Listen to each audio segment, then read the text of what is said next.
معرکہ چلدران کی فیصلہ کن فتح نے سلطنت عثمانیہ کے لیے مشرق میں فتوحات کے نئے دروازے کھول دیے۔ اس کے ساتھ ساتھ عثمانی پہلی مرتبہ اناطولیہ سے باہر نکل کر اسلامی دنیا میں اپنی طاقت کا لوہا منوانے میں بھی کامیاب ہو گئے، اور وہ اس لائق تھے بھی کہ امت مسلمہ کی قیادت کو اپنے ہاتھ میں لے لیتے، کیونکہ کوئی بھی دوسری اسلامی سلطنت طاقت اور وسائل میں عثمانیوں کے ہم اثر نہ تھی۔ صدیوں پر محیط خطہ عرب، فارس اور افریقہ میں مسلمانوں کی مختلف ناموں سے مختلف علاقوں پر حکومتیں تھیں، اور یہ حکومتیں اکثر و بیشتر طاقت اور علاقوں کے حصول کے لیے آپس میں لڑتی بھی رہتی تھیں۔ ان لڑائیوں سے امت مسلمہ میں بد اعتمادی کے ساتھ ساتھ یکجہتی کا بھی فقدان ہو گیا، اور امت مسلمہ ایک جان ہونے کے بجائے کٹے پٹے لاشیں میں تبدیل ہو کر رہ گئی۔ مسلمانوں کی اس کمزوری کا فائدہ اٹھاتے ہوئے یورپی اقوام ان کی سلطنتوں پر قبضہ کرنے کے خواب دیکھنے لگی، گو کہ وہ خود بھی سیاسی انتشار کا شکار تھی، مگر مسلمانوں کے خلاف یہ تمام اقوام متحد ہو جاتی۔ مسلمانوں کے اندرونی سیاسی انتشار کی وجہ سے مسیحی ہسپانیہ سے 15ویں صدی کے اختتام تک اسلامی امارت غرناطہ کا خاتمہ کرنے میں بھی کامیاب ہو چکے تھے، اور اب ان کی نظریں قریب ترین اسلامی سلطنت مملوک پر تھی۔ مسیحی یورپی طاقتوں کا بس چلتا تو وہ سب سے پہلے عثمانی سلطنت کا خاتمہ کرتے، مگر سلطنت عثمانیہ کو ٹکر دینا اب ان کے بس کی بات نہیں تھی۔ اس لیے وہ کمزور اسلامی سلطنتوں کی طرف متوجہ ہو رہے تھے، جن میں کمزور مملوک سلطنت اب ایک بہترین ہدف تھی۔ اگر مملوک سلطنت مسیحی اقوام کے ہاتھ میں چلی جاتی تو یقیناً مقام مقدسہ بھی ان کے ہاتھوں میں چلے جاتے، اور اس طرح اسلامی دنیا کا بالخصوص اور سلطنت عثمانیہ کی بالعموم نظریاتی اساس کا بھی خاتمہ ہو سکتا تھا۔ تو ان حالات میں سلطنت عثمانیہ نے کس طرح عالم اسلام کے اس کٹے پٹے لاشے کو یکجا کیا؟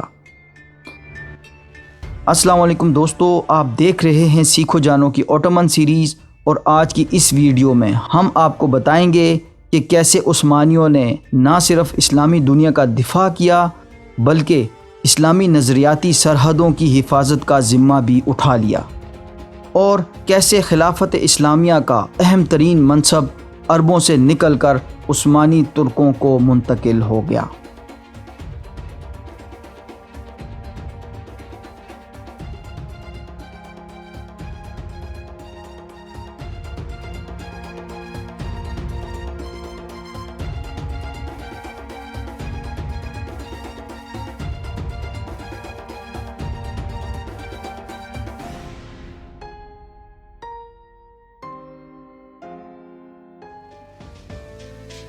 دوستو، سلطان سلیم اول نے 1514 عیسوی میں جنگ چلدران میں صفوی حکمران شاہ اسماعیل کو شکست تو دے دی، مگر وہ خطہ فارس کے ان علاقوں میں مشکل زمینی جغرافیے کی وجہ سے زیادہ پیش قدمی نہ کر سکے، مگر جہاں تک ممکن ہو سکا سلطان نے مشرقی اناطولیہ، کوکاسس اور شمالی ایران کے کافی علاقے عثمانی قلمرو میں شامل کر لیے۔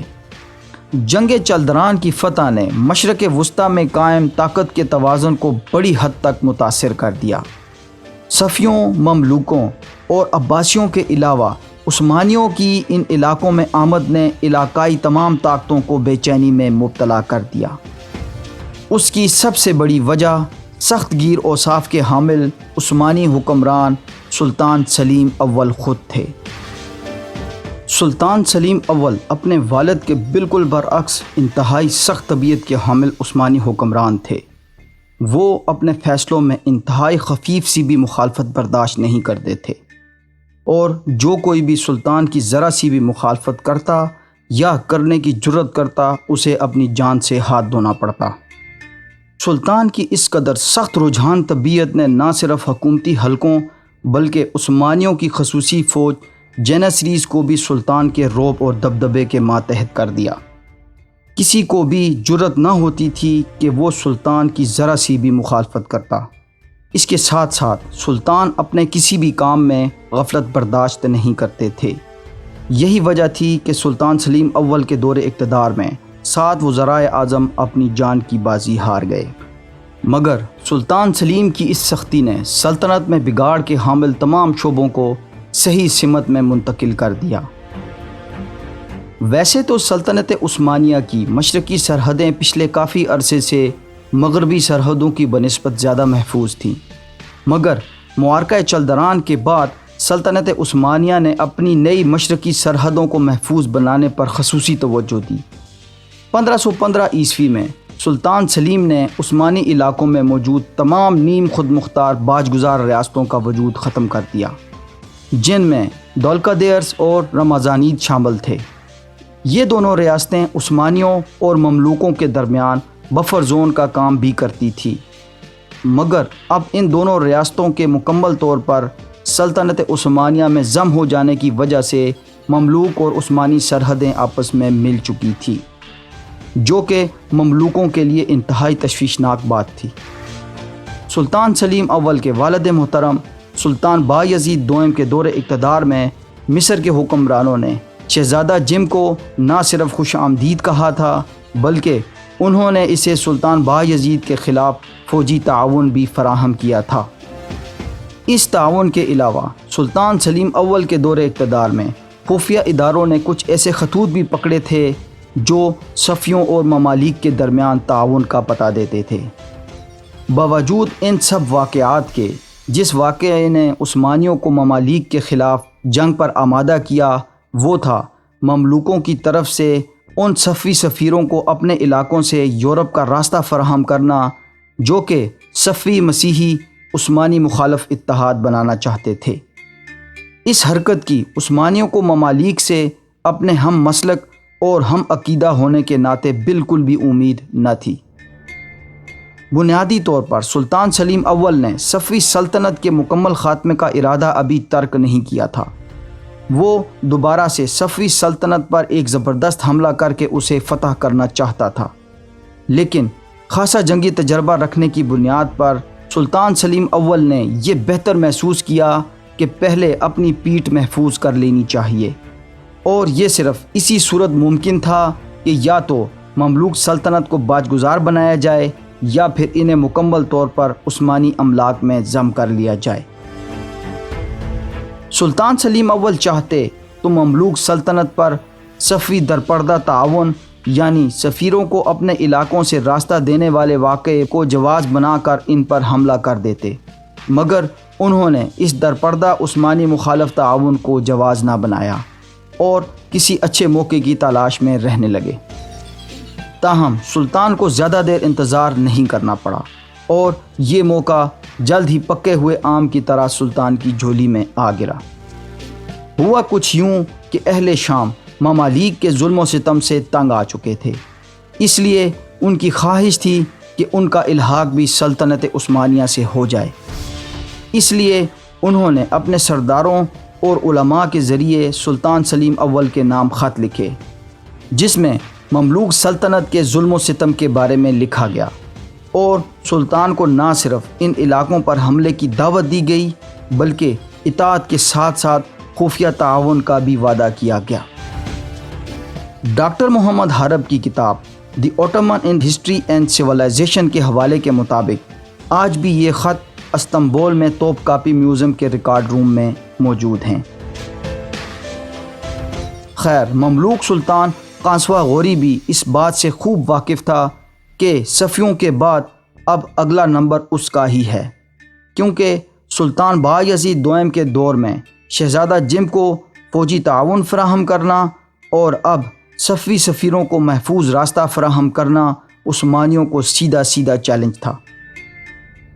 سلطان بایزید دوم جیسے معتدل انسان نے تو اپنے دور میں مملوکوں کی اس حرکت کا نوٹس نہ لیا، مگر سلطان سلیم اول اپنے والد کے بالکل برعکس انتہائی سخت گیر انسان ہونے کے ناطے کسی بھی غلطی یا غداری کو معاف نہیں کرتے تھے۔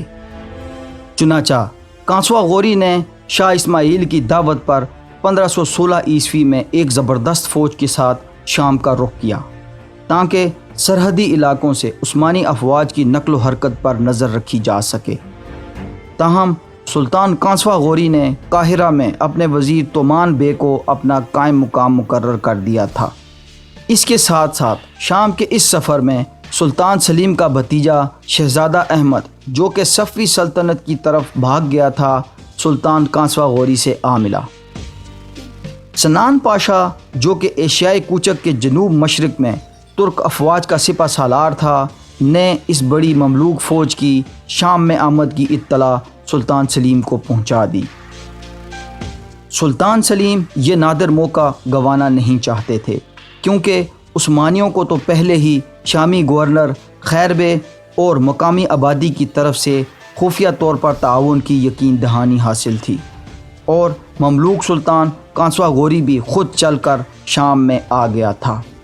مگر یہاں ایک مسئلہ تھا کہ شام اس وقت مملوک سلطنت کا ہی حصہ تھا، اور مملوک سلطنت پر کسی بڑی وجہ کے بغیر حملہ کرنا امت مسلمہ میں انتشار کا سبب بھی ہو سکتا تھا اور عثمانی سلطنت کی تباہی کا بھی۔ اپنی سلطنت میں انتشار سے بچنے کے لیے اب سلطان کو علماء کے فتوے کی ضرورت تھی۔ تاہم سلطان سلیم اول علماء اکرام سے اس بنیاد پر فتویٰ حاصل کرنے میں کامیاب ہو گئے کہ مملوک سلطنت نے صفوی سلطنت کے ساتھ عثمانیوں کے خلاف اتحاد بنا لیا ہے، جن سے نہ صرف عثمانی بلکہ مملوک خود بھی شدید مذہبی اختلاف رکھتے تھے۔ سلطان سلیم کے نزدیک سلطنت مملوکیہ پر حملہ کرنے کی بنیادی وجہ قوت آزمائی نہیں تھی، بلکہ حقیقت میں اس کا تعلق دنیائے اسلام کے عام انتشار سے تھا۔ اسلامی خلافت تو پہلے ہی مملوک سلطنت کے قبضے میں جا چکی تھی، جبکہ عباسی خاندان تو صرف علامتی طور پر چند تبرکات کا تصرف ہی رکھتا تھا۔ اس طرح خلافت اور سلطنت کو علیحدہ علیحدہ کر کے اسلام کی متحدہ سیاسی قوت کو پارا پارا کر دیا گیا تھا۔ اسلام کی اصل سیاسی قوت کو دوبارہ سے بحال کرنے کے لیے ضروری تھا کہ اسلام کے ان دونوں ستونوں کو دوبارہ سے یکجا کیا جائے، یعنی خلافت اور سلطنت دونوں ایک ہی شخصیت میں ضم ہوں۔ چنانچہ اس وقت سلطنت عثمانیہ سے زیادہ طاقتور اور وسعت وسائل میں کوئی دوسری اسلامی سلطنت نہیں تھی، اور یہی سلطنت منصب خلافت کی تمام تر ذمہ داریاں پچھلے 150 سال سے ادا بھی کر رہی تھی، یعنی اسلامی دفاع اور جہاد۔ تو اس اعتبار سے دنیائے اسلام کی امامت کی حقدار بھی سلطنت عثمانیہ سے زیادہ کوئی دوسری اسلامی سلطنت نہیں تھی۔ بہرحال اب سلطان سلیم کی مملوکوں کے خلاف جنگ جائز قرار دی جا چکی تھی۔ سلطان نے جنگ کی تیاریاں شروع کر دی۔ سلطان نے مفاہمت کی غرض سے اپنے سفیر کانسوا غوری کی طرف بھیجے کہ وہ سلطنت عثمانیہ کی اطاعت قبول کر لے، مگر کانسوا غوری نے ان کے سفیروں کو قید کر لیا۔ سلطان سلیم، جو کہ اپنے سفیروں کو روانہ کرنے کے بعد خود بھی اپنی جنگی تیاری مکمل کر کے شام کے سفر پر روانہ ہو چکے تھے، کو راستے میں ہی اپنے سفیروں سے متعلق خبر بھی مل گئی۔ جب عثمانی لشکر شام کی سرحد میں داخل ہوا تو کانسوا غوری کو اپنی غلطی کا احساس ہوا۔ اس نے سلطان سلیم کے سفیروں کو فوراً رہا کر دیا، مگر اب دیر ہو چکی تھی۔ مصالحت کا وقت گزر چکا تھا اور اب ٹکراؤ یقینی تھا۔ 24 اگست 1516 کو دونوں فوجیں حلب کے شمال میں واقع مرج دابے کے میدانوں میں آمنے سامنے آ گئیں۔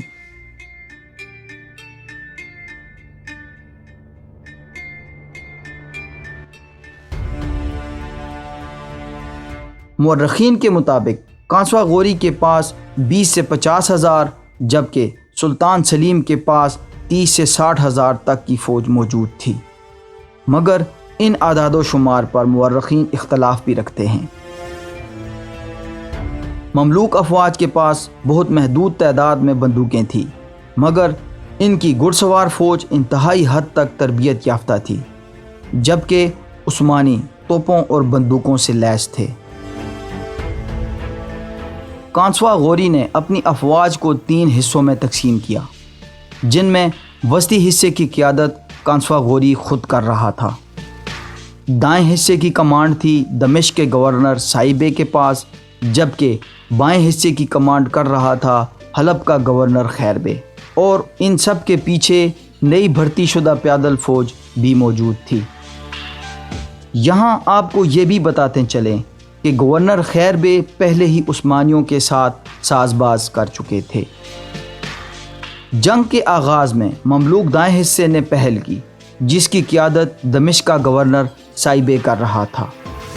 اس پہلو نے عثمانیوں پر بڑے جاندار حملے کیے اور عثمانیوں کو بڑی حد تک نقصان پہنچانے میں بھی کامیاب ہو گئے۔ اس کے ساتھ ساتھ مملوک مرکزی اور بائیں پہلو نے بھی عثمانیوں کی طرف پیش قدمی شروع کر دی، مگر اسی دوران ایک افواہ نے جنگ کا نقشہ بدل دیا، جس میں نئے بھرتی شدہ فوجیوں کو اپنی جگہ سے نہ ہٹنے کا حکم دیا گیا تھا۔ اس طرح اگلے محاذ پر لڑتی مملوک فوج کو کوئی نئی رسد نہ مل سکی اور ان کے کمانڈر عثمانی افواج کے ہاتھوں ہلاک ہو گئے، جبکہ خیربے بھی اپنی فوج کے ہمراہ میدان جنگ سے بھاگ گیا۔ اس طرح کانسوا غوری اپنے مرکزی اور دائیں پہلو کے ساتھ ہی عثمانیوں کا دفاع کرنے پر مجبور ہو گیا، لیکن کب تک وہ اتنی بڑی فوج کا مقابلہ کرتا؟ جلد ہی عثمانی جنگ پر غلبہ حاصل کرنے لگے اور مملوک افواج عثمانیوں کے گھیرے میں آنا شروع ہو گئیں۔ مورخین کے ایک بڑے حصے کا اس بات پر اتفاق ہے کہ کانسوا غوری عثمانیوں کے ہاتھوں قتل نہیں ہوئے، بلکہ ان جنگی حالات سے خوف زدہ ہو کر اپنی طبعی موت مر گئے۔ تاہم کانسوا غوری کی موت کے ساتھ ہی مملوک بقایا لشکر بھی تتر بتر ہو گیا۔ بہت سے مملوک سپاہی عثمانیوں کے ہاتھوں مارے گئے اور کئی بھاگنے میں بھی کامیاب ہو گئے۔ اس طرح عثمانی یہ جنگ جیت گئے۔ جنگ کے اختتام پر عثمانیوں نے کانسوا غوری کی لاش کو بڑی عزت اور احترام سے اٹھایا، اس کی نماز جنازہ پڑھائی گئی اور اسے حلب کے مضافات میں دفن کر دیا گیا۔ اس کے بعد سلطان سلیم اول فاتح کی حیثیت سے حلب میں داخل ہوئے۔ خیربے نے نہ صرف انہیں خوش آمدید کہا بلکہ شہر کی چابیاں بھی سلطان کو پیش کر دیں۔ اس کے ساتھ ساتھ شہریوں نے بھی حاضر ہو کر اپنی وفاداریاں پیش کی۔ اس طرح بغیر کسی جانی نقصان کے حلب کا یہ شہر عثمانیوں کے ہاتھ میں چلا گیا۔